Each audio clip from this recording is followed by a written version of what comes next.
लगे इस गरिमामय मंच से कोई ऐसा स्वर आप तक आया हो जहाँ माधुर्य हो, लालित्य हो और ममता हो। अगर ऐसा महसूस किया हो तो एक बार अपने हाथों से तालियों की शक्ल में हस्ताक्षर करें। मैं प्रशंसक हूँ आपके इन स्वरों का। बड़ी मुश्किल से कुछ विशिष्ट चीजें प्राप्त होती हैं साहब। कुछ को सहेजा जाता है, कुछ को हम सहज नहीं पाते हैं। इस कवि सम्मेलन को अपने रंग में पूरे अंदाज के साथ मैं आगे बढ़ाना चाहता हूँ। आपकी इजाज़त, देहाती हूँ, छोटी मोटी गलतियाँ हो सकती है, आप बड़े दिल के लोग हैं, माफ़ कर देना। लेकिन जहाँ हंसने का मौका है तो हंस लेना साहब, क्योंकि आप जिंदगी में तकलीफ़ों की कमी नहीं है। जहाँ जहाँ हंसने का मौका मिलता है हंस लीजिए, क्योंकि बहुत कम मौके मिलते हैं जब हम खुलकर हंस पाते हैं। बिल्कुल मस्ती के साथ। अब मस्ती के साथ का मतलब ऐसा मत समझना कि आप हाथ पर हिला हिला के या लोट-पोट होके हंस रहे हैं। आप जहाँ बैठे हैं, मैंने हरदी शहर का एक सलीका भी देखा। माता रानी के प्रांगण में जो मंच बना हुआ है, माता रानी के सामने आमने सामने, जहाँ माता रानी सामने विराजित है और हम यहाँ से बात करेंगे तो कोई भी हल्की बात नहीं होगी, हल्की फुल्की हो सकती है। भाई साहब, आपकी हाइट 5 फुट 9 इंच है। आप भी कहीं बैठ जाओ। इस परिसर में जितने लोग बैठे हैं मैंने गिन लिया, यहाँ पर 1369 लोग बैठे हुए हैं। और भरोसा नहीं तो गिन लो। मैं हर चीज की बात करूंगा। कहा है कि ताड़ने वाले कयामत की नजर रखते हैं, जमीन पर रहते हैं मगर आसमां की खबर रखते हैं, और जो छुप छुप के औरों पे नजर रखते हैं उनको क्या खबर कि हम उनकी भी खबर रखते हैं। बात मजे की, आनंद की होगी। कविताओं को हम शीर्ष तक लेकर जाएंगे। आनंद के साथ आप सुनिएगा, आनंद देने के लिए हम आए हैं। कविताओं को प्रस्तुत करते हैं। मैं अपनी वैचारिक विशिष्टता आप तक पहुंचाना चाहता हूं कि मन मैला ही रहा तो गंगा नहाकर क्या करोगे। मेरे वरिष्ठ के सामने बैठे हुए हैं, देहाती आपके सामने बोल रहा है। आपका प्रेम है साहब, जो शहरी लोगों के सामने देहाती शहरी लोग बैठे हुए और देहाती को सुन रहे हैं। वरना माँ सरस्वती का आशीर्वाद नहीं होता तो आप यहाँ होते और मैं वहाँ होता। कि मन मैला ही रहा तो गंगा नहाकर क्या करोगे। घड़ा की दवा प्रेम है, लहू बहाकर क्या करोगे। और ठट्ठू भी तालियां।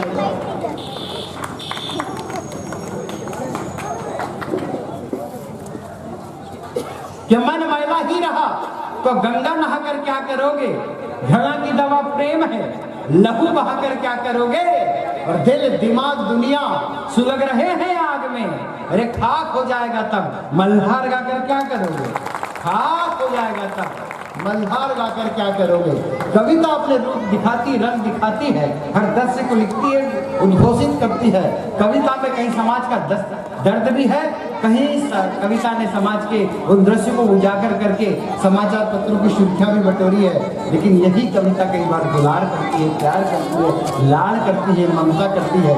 सारे स्वरूप आपके बीच में रखने का प्रयास करूंगा। मैं भी यात्रा से आ रहा था।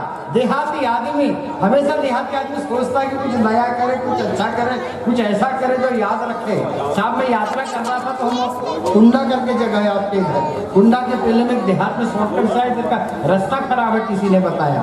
तो वो कपूरदा की देवी माता के इधर से अंदर वाले रास्ते से आए तो बीच में एक बीजावाड़ा गांव मिला।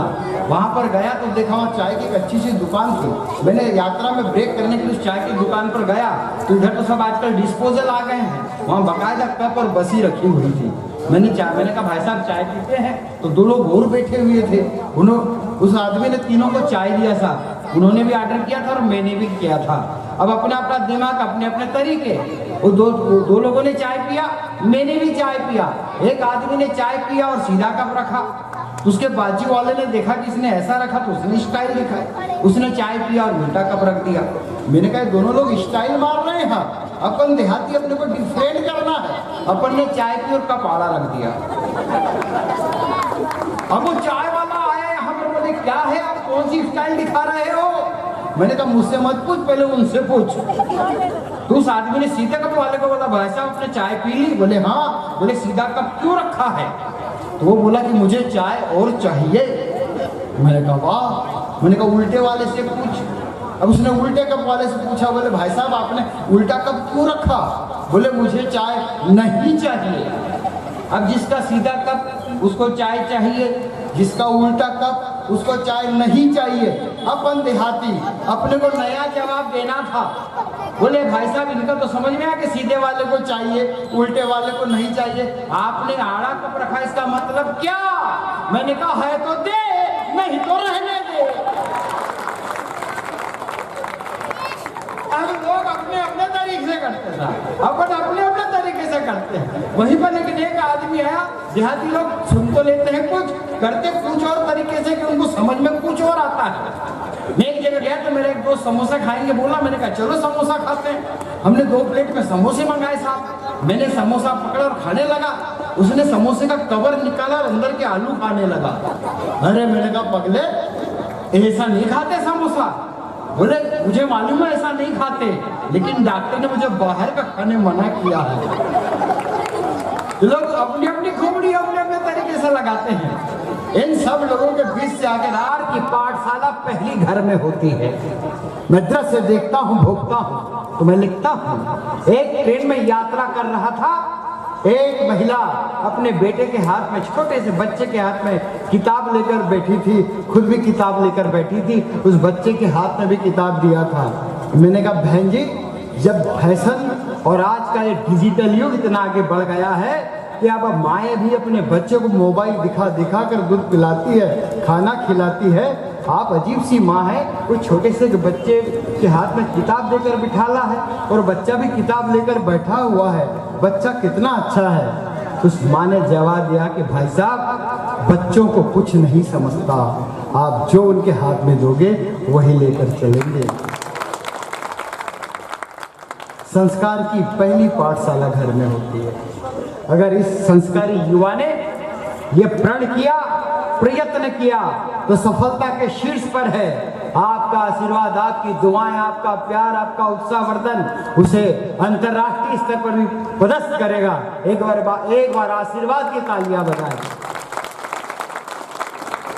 बधाई देता हूं। कुछ माता बहनें तालियां नहीं बजा रही थी। आप इसलिए नहीं बजाएं कि माताएं मन से आशीर्वाद देती हैं। अब तालियां बजाने की आवश्यकता नहीं थी। मैं आपको प्रणाम करता हूं। आप लोग फिर भी हंस रहे हैं। दिल्ली के एक कार्यक्रम में गया तो महिलाएं ठहाका नहीं लगा रही थी। मैंने आईजेट से पूछा भाई साहब मैंने इतना मेहनत कर रहा हूँ, इतना हंसा रहा हूँ, यहाँ की महिलाएं ठहाका क्यों नहीं लगाती? तो मुझसे बोला भाई साहब ये जितनी महिलाएं सब ब्यूटी पार्लर से आई हुई हैं। तो ब्यूटी पार्लर वाले ने बताया है कि 1.25 इंच से ज़्यादा होठ मत खोलना, नहीं तो फाउंडेशन फट जाएगा।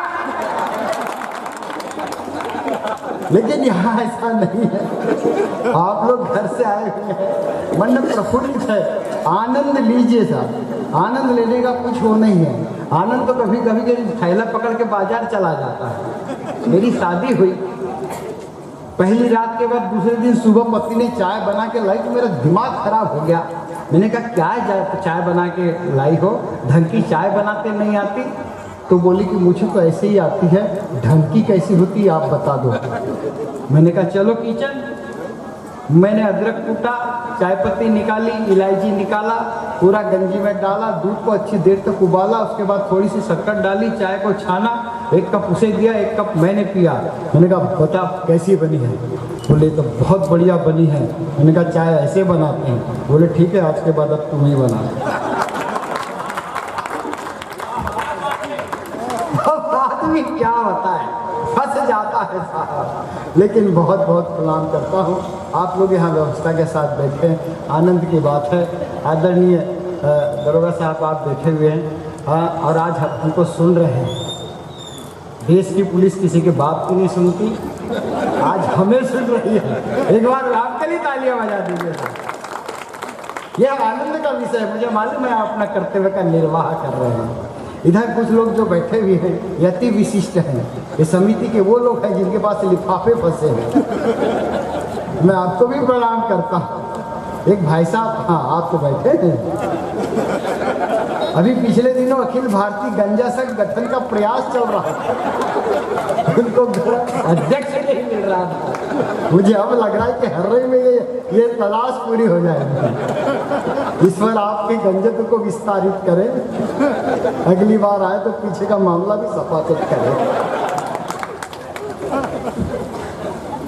आनंद लीजिए, मैं आनंद लेने के लिए खड़ा होता हूँ। आपकी धरती का लाडला, मेरा तो मन था कि इन्हें अंत में पढ़वाऊंगा, लेकिन उनके पास बहुत सारे दायित्व है। हमारे पास अभी भुवन सिंह धासु है जो छंदकार है, घनाक्षरी विशेषज्ञ है। हमारी बहन डॉक्टर रंजना गौतम बैठी हुई है। हाथ का एक कहाँ गया, देखो भाई अंधेरे में कहीं गुम न जाए। हाँ, मुकेश सांडिल्य जी हैं, और थोड़ा बहुत अगर आप बचे या समय बचा तो मैं भी सुना दूंगा, ऐसा भी नहीं है। वैसे मैं 1 घंटा 40 मिनट तक कविता मैराथन पढ़ चुका हूँ, लेकिन 3 एम्बुलेंस मंगानी पड़ी थी, तब से मैंने उतना पढ़ना बंद कर दिया है।